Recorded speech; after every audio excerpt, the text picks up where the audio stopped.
navaozana tamin'ny alalan'ny fifanaovatry ny mpiaramiasa kosa ny fanavaozana ny fiaramiasa eo anivon'ny banky BVSG sy ny gendarmerie pirenena.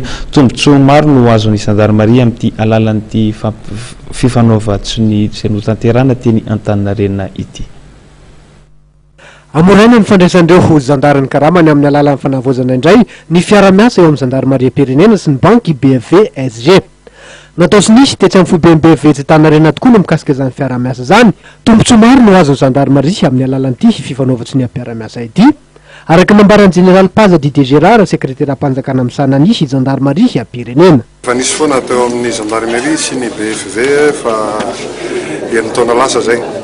Ty moa zany mba tsy ampanahirana an'ilay gendarme zany mba misy compte izy mba arahany vadiny tsara ny volany mba tsy verivery foana ary mba tsy anaovany ny gendarme section provision zany zany vizana any rzala de manao erreur de calcul de averne mbola misy volany nefa tsy misy akory.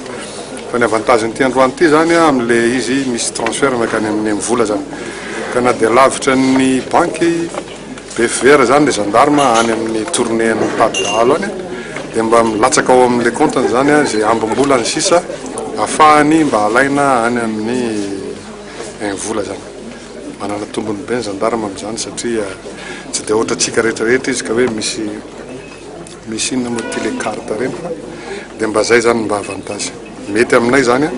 Laza kosa ny banky BVSG raha nanentana ny gendarmerie pirenena fa volany amin'ny fahafapotateraka ireo zandary miisa 4,000 sy iray alina miasa manerana ny Madagasikara. Ohatra ny lazaina nandritra ty lanonana fanaovatsy nity ny fahazon'izy ireo tolotra sy akora miisa 10 raha toka 4 izany teo aloha, ny fampiasana ny teknôlôjia mba ahafahany mahazo ny karamany ara-potoana, ny fanamorana ny fampindramam-bola raha anatanteraka tetikasa sy ny maro samihafa ihany koa.